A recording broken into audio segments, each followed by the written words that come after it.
नमस्कार दोस्तों, एक बार फिर से आप सभी का स्वागत है हमारे चैनल सूरज स्टडी बुक में।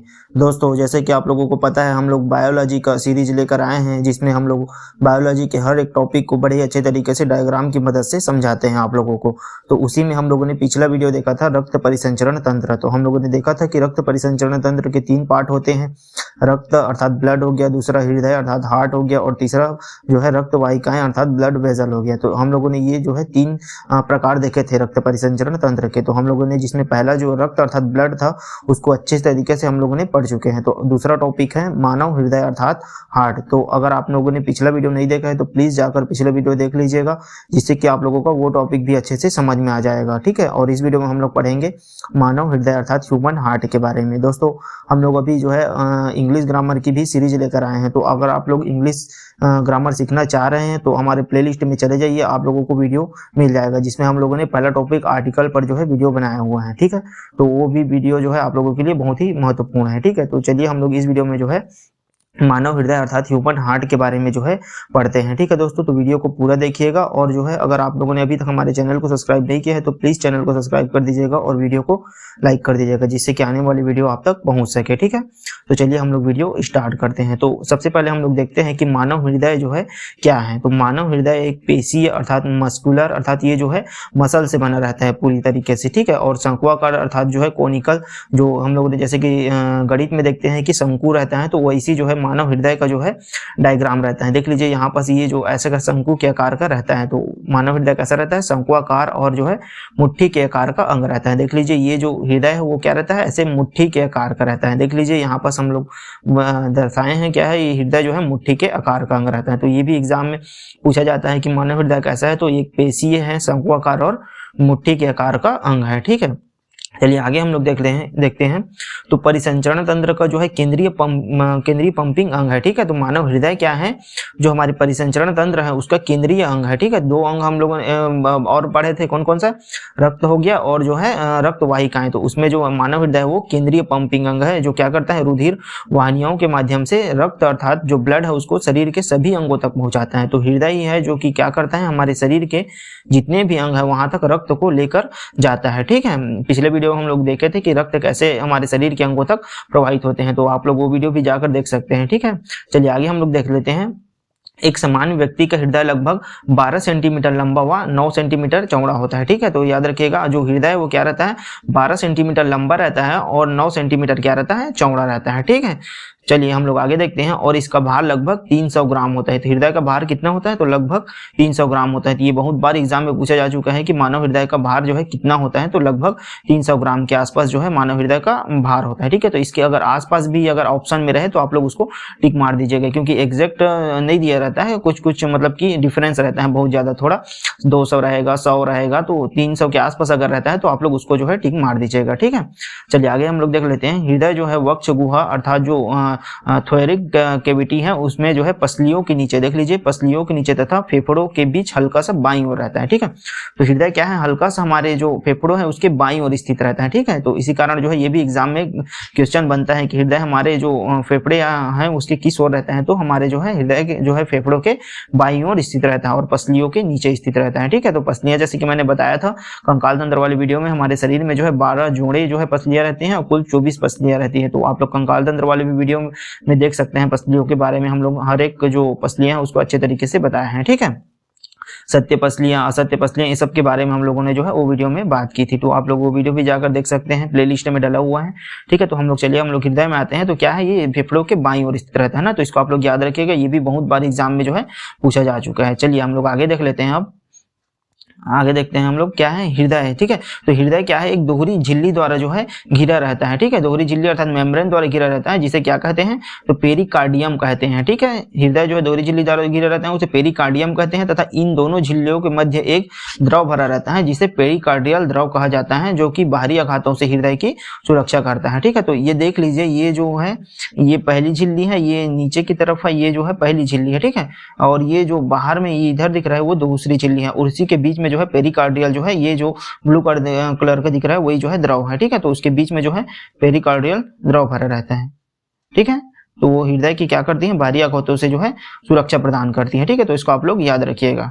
चलिए आगे हम लोग देख लेते हैं, हृदय जो है प्रति मिनट जो है कितनी बार धड़कता है, तो 72 बार धड़कता है। ठीक है, हृदय प्रति मिनट 72 बार धड़कता है और एक दिन में लगभग 1 लाख बार जो है धड़कता है। तो इसको आप लोग याद रखिएगा, ये जो 72 बार जो धड़कता है प्रति मिनट, ये भी बहुत बार एग्जाम में जो है पूछा जा चुका है, तो इसको आप लोग अच्छे से याद रखिएगा। ठीक है, चलिए आगे हम लोग देख लेते हैं, हृदय एक बार में धड़कने में होने वाली सभी घटनाओं को जो है क्या कहते हैं, तो कार्डिक चक्र कहते हैं। तो हृदय जब धड़कती है एक बार तो उसे कार्डिक चक्र कहते हैं और कार्डिक चक्र की अवधि जो है 0.8 सेकंड जो है होती है। ठीक है, इसको आप लोग याद रखिएगा, ये भी एग्जाम में पूछा जाता है। तो ये जो है बहुत ही इंपॉर्टेंट है, बहुत बार एग्जाम में पूछा जा चुका है कि हृदय की धड़कन को किससे नियंत्रित किया जाता है, तो एसए नोड द्वारा जो है हृदय की धड़कन को जो है नियंत्रित किया जाता है। ठीक है, तो इसको आप लोग याद रखिएगा, ऑप्शन में ऐसे दिया रहेगा कि एसए नोड दिया रहेगा और भी दूसरा ऑप्शन रहेगा, तो इसको आप लोग टिक मार दीजिएगा, एसए नोड द्वारा जो है हृदय की धड़कन को जो है नियंत्रित किया जाता है। ठीक है, चलिए आगे हम लोग अगला देखते हैं, हृदय की दीवारें देखते हैं। ठीक है, तो हृदय की दीवारें के लेयर की बात करें तो हृदय की दीवारें जो है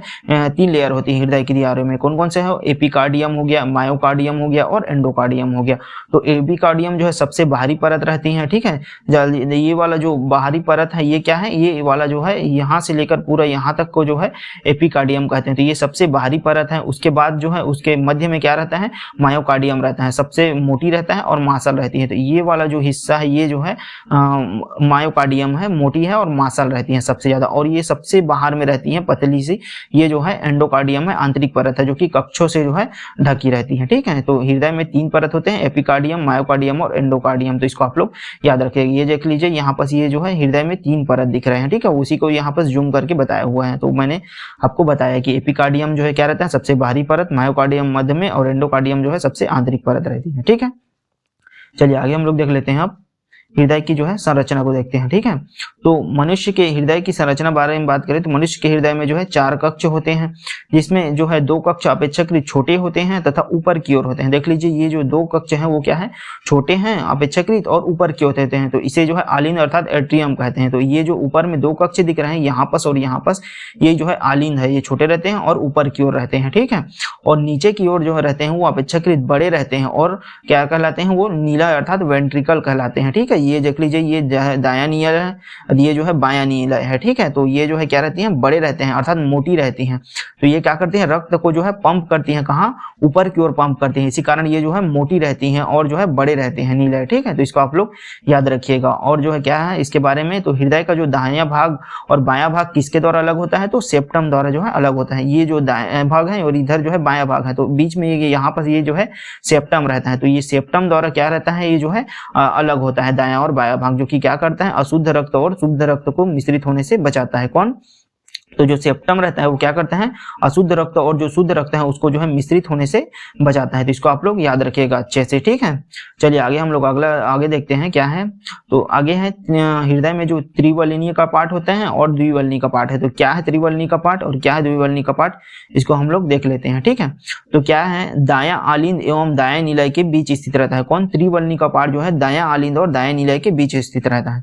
तो ये देख लीजिए, ये ऊपर वाला दायां आलिंद है और ये क्या है, दायां निलय है। तो इसके बीच में यहाँ पर क्या रहता है, ये त्रिवलनीय जो है कपाट रहता है। ठीक है, यहाँ पर जो है क्या रहता है, त्रिवलनीय जो है कपाट रहता है। तो ये जो है क्या करता है, रक्त को दाएं आलिन से जो है दाएं निलय में लेकर जाता है। ठीक है, तो रक्त को दाएं आलिन अर्थात ऊपर से नीचे की ओर लेकर जाता है। कौन, ये त्रिवलनीय कपाट है, ये ऐसे खुलता है, त्रिवलनीय रहता है और ये जो है क्या करता है, दाएं आलिन से रक्त को दाएं निलय में जो है लेकर जाता है और वापस पुनः जो है दाएं निलय से दाएं आलिन में जाने से जो है रक्त को रोकता है। ठीक है, कौन, त्रिवलनीय कपाट। तो इसको आप लोग ऐसे याद रखिएगा, एक लाइन में याद रखिएगा, त्रिवलनीय कपाट जो है दाएं आलिंद और दाएं निलय के जो है बीच में स्थित रहता है। ठीक है, और जो द्विवलनीय कपाट है वो क्या रहता है, बाएं आलिंद व बाएं निलय के मध्य में स्थित रहता है। ठीक है, ये देख लीजिए, ये जो है बायां आलिंद है और ये जो है बायां निलय है। ठीक है, तो इसके बीच में यहाँ पर जो है द्विवलनीय जो है कपाट स्थित रहता है। ठीक है, यहाँ पर द्विवलनीय कपाट रहता है। तो यही जो है रक्त को क्या करता है, बाएं आलिंद से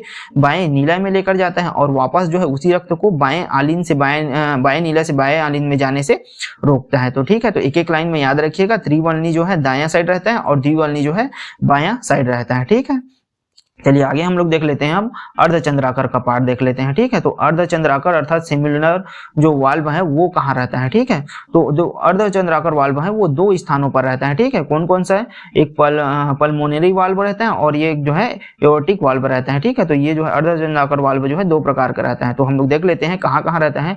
तो जो पल्मोनरी वाल्व है वो दाएं नीले से फुफ्फुस धमनियों में रक्त को जाने देता है। ठीक है, तो देख लीजिए ये जो है ये क्या है, ये जो है पल्मोनरी जो वाल्व है वो क्या करता है, रक्त को दाएं नीले से इधर फुफ्फुस धमनियों में जाने देता है। तो ये जो है पल्मोनरी वाल्व है, यहाँ से ऐसे रक्त को लेकर जाता है, यहाँ से ऐसे करके। ठीक है, तो ये क्या है, पल्मोनरी वाल्व है। ठीक है, तथा वापस जो है रक्त को इधर आने जो है नहीं देता है। ठीक है, और हम बात करें एओर्टिक वाल्व की, तो ये बाएं नीले से महाधमनियों में रक्त को जाने देता है। तो देख लीजिए ये वाला वाल्व है ना, ये जो है क्या है, एओर्टिक वाल्व है। तो ये क्या करती है, रक्त को जो है बाएं नीला से जो है महाधमनियों में जाने देता है। ठीक है, ये वाला हिस्सा ये क्या है, एओर्टिक वाल्व है, और ये वाला हिस्सा जो है क्या है, पल्मोनरी वाल्व है। ठीक है, दाएं नीला से फुफ्फुस धमनियों वाला हिस्सा वाला क्या कहलाता है, ये पल्मोनरी वाल्व, और ये वाला हिस्सा क्या कहलाता है, बाएं नीला से महाधमनी वाला, तो एओर्टिक वाल्व है। ठीक है, तो ये जो है क्या है, अर्धचंद्राकार कपाट है यही। ठीक है, अब हम बात करें धमनी और सीरा के बारे में, तो जो धमनी है वो क्या करती है, धमनी जो है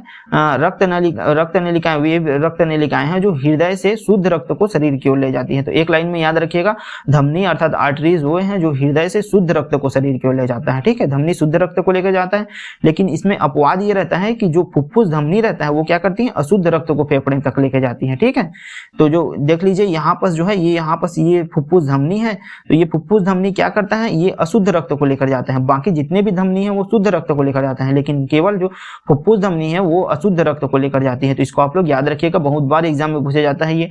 और सीरा अर्थात वेन के बारे में बात करें तो ये शरीर से अशुद्ध रक्त को क्या करता है, हृदय की ओर लेकर जाता है। ठीक है, सीरा अशुद्ध रक्त को लेकर जाता है, लेकिन अपवाद में फुफ्फुस सीरा है जो कि शुद्ध रक्त को फेफड़े से हृदय की ओर लेकर जाता है। ठीक है, तो यहाँ पर ये फुफ्फुस सीरा है तो ये शुद्ध रक्त को लेकर जाता है, बाकी जितने भी सीरा है वो क्या करता है, अशुद्ध रक्त को लेकर जाता है। तो आप लोग इसको बहुत अच्छे तरीके से याद रखिएगा, ये भी बहुत बार एग्जाम में जो है पूछा जाता है। ठीक है, चलिए आगे हम लोग देख लेते हैं, अब हृदय की जो है क्रिया विधि देख लेते हैं। तो सबसे पहले हम लोग देखते हैं हृदय की धड़कन का प्रारंभ किससे होता है, तो ए से नोड द्वारा होता है। जैसे कि मैंने बताया था हृदय के धड़कन को नियंत्रित करता है ए से नोड। तो सबसे पहले क्या होता है, ऑक्सीजन युक्त जो शुद्ध रुधिर है वो फुफ्फुस सीरा से जो है हृदय के बाएं आलिंद में आता है। ठीक है, क्या होता है, यहाँ से जो है फुफ्फुस सीरा, ये देख लीजिए ये फुफ्फुस सीरा है, तो यहाँ से ऐसे करके ये कहाँ आता है, बाएं आलिंद में आता है ऑक्सीजन युक्त रुधिर। अब क्या होता है, इस समय जो बाएं आलिंद है वो क्या रहता है, शिथिल अर्थात एक्टिव नहीं रहता है। ये बाएं आलिंद क्या रहता है, जब यहाँ पर जो फुफ्फुस सीरा से रक्त आता है तो बाएं आलिंद एक्टिव नहीं रहता है, लेकिन जब वो क्या होता है, उसमें संकुचन होता है और उसके बाद जब वो एक्टिव होता है तो उससे फिर क्या होता है,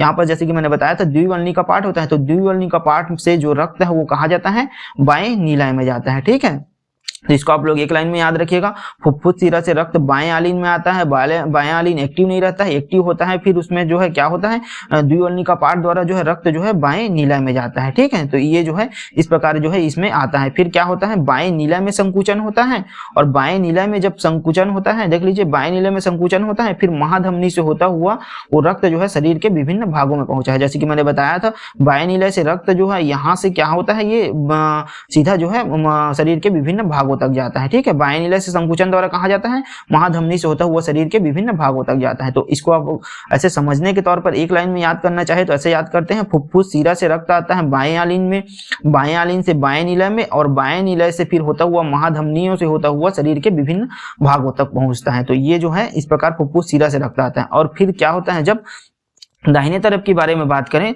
तो जब दायां आलिंद क्या रहता है, शिथिल अर्थात एक्टिव नहीं रहता है, दायां आलिंद क्या रहता है, ये जो दायां आलिंद है वो क्या रहता है, एक्टिव नहीं रहता है। तब उस समय क्या होता है, यहाँ पर जो ये महाशिरा है, 3 महाशिरा रहता है, तो वहां से जो है रक्त जो है दायां आलिंद में आता है, और दायां आलिंद एक्टिव नहीं रहता है। लेकिन जैसे ही दायां आलिंद एक्टिव होता है फिर वो क्या होता है, वहां से जो रक्त है वो यहाँ पर त्रिवर्णीय जो है कपाट रहता है, तो त्रिवर्णीय कपाट से जो है दायां नीला में जाता है। ठीक है, देख लीजिए दायां आलिंद शिथिल अवस्था में रहता है, उसके बाद महाशिरा द्वारा रक्त अशुद्ध रुधिर क्या होता है, दायां आलिन में आता है।